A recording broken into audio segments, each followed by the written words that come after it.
I just got off the Hawthorne Gainesville Trail, and I got to record this.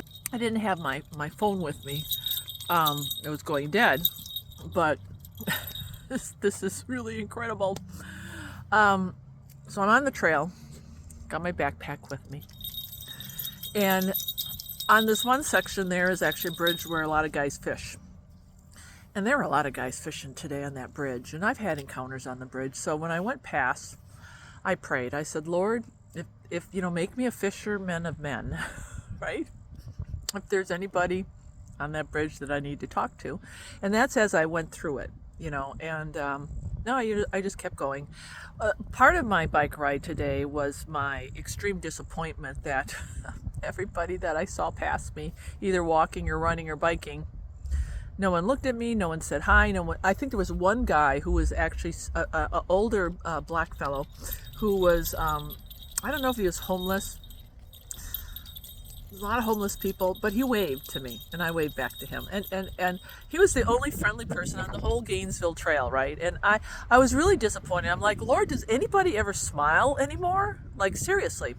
So here I am now. I'm coming back, and I'm approaching the bridge. And there was a couple there. I saw there was it looked like there was a crowd. I was like, oh no, there's a crowd there. And I'm like, Lord, if you need me to stop. So there was a couple on their bike, and they were kind of blocking the bridge. But then just before I approached the bridge, they took off. I said hi. And there was one guy on the bridge. One guy. So I said, are you catching anything? And I just immediately stopped. And he said, yeah. He said, come look. And I said, well, what are you fishing for? And I looked in the pail, and there was a sunfish in there, right? It was the sunfish. It looked like a bluegill. And he said something weird, like, I don't know what the name of it was. And I said, you call fish by different names. I said, I'm from Wisconsin. And I said, in fact, like crappies, you guys call them crappies. And he started laughing. He said, yeah, it was really cute. And I said, so you just spending the day fishing? And then he told me, he said, well, I'm a vet. And he was a big overweight guy, He had his tan and maybe in his 30s. And he says, I'm a vet. And he says, I was and he's trying to explain what war he was at in Afghanistan. And he said, I saw one of my homeboys killed. And he said, then I got shot. He grabbed his leg, and he says, I had to come back.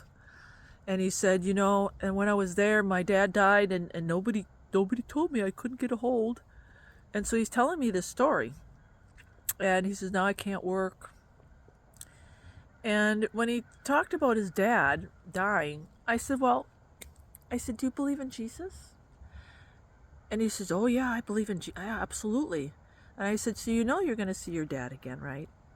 He says, yeah, I believe that. I believe that.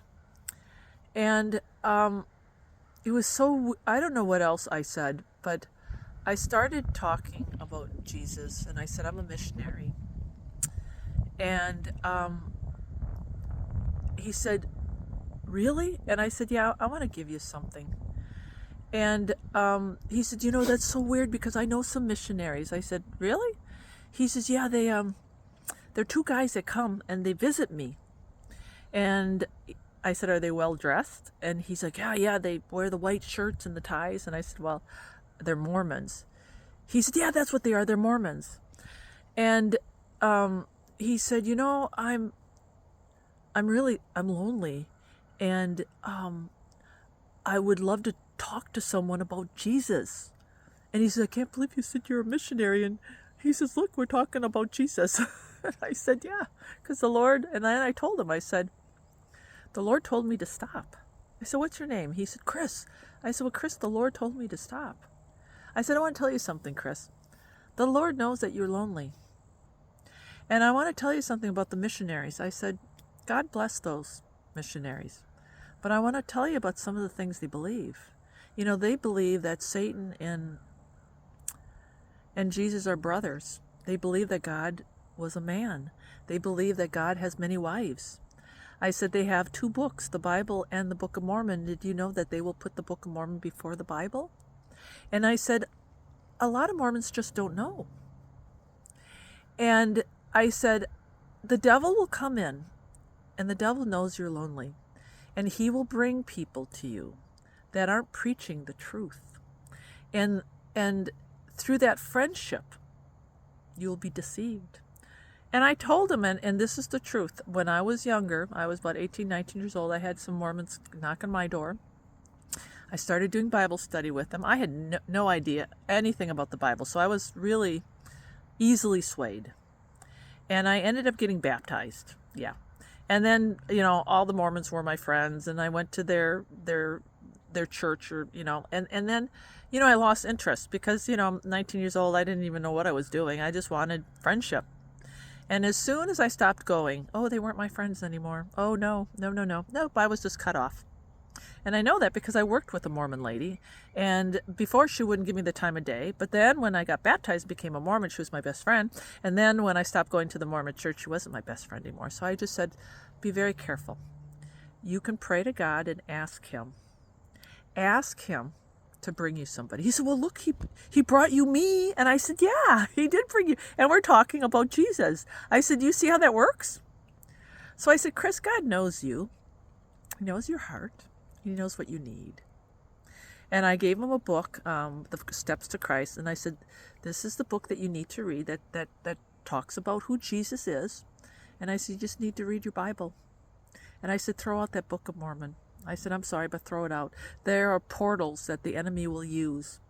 And you don't want to keep that in your house. And he's like, oh, yeah. He says, man, he was like, he was really happy. He said, I can't believe we're talking about Jesus and you're a missionary. And I said, well, God sent me. He said, oh man, that's so awesome. And he said, can I have your number? Can I have your number? And I said, I do Zoom meetings, and I'm more than happy to invite you if you want to study the Bible. And I said, if you ever need somebody to pray for you, I will pray for you. And he was very excited. And then I said, in fact, can I pray for you right now? He said, oh, absolutely. So I prayed for Chris. And he was really grateful and very, very overwhelmed. I was overwhelmed because God told me to stop. And I didn't have any clue that Chris was really looking for somebody to talk to Jesus about. And when he started the conversation, he said that he has nobody to talk to Jesus about because all his friends, they all want to talk about sex and drugs. And so it's a real thing. It's a real thing. And look at how God sent somebody to him today to say, there's people out there that will talk about Jesus.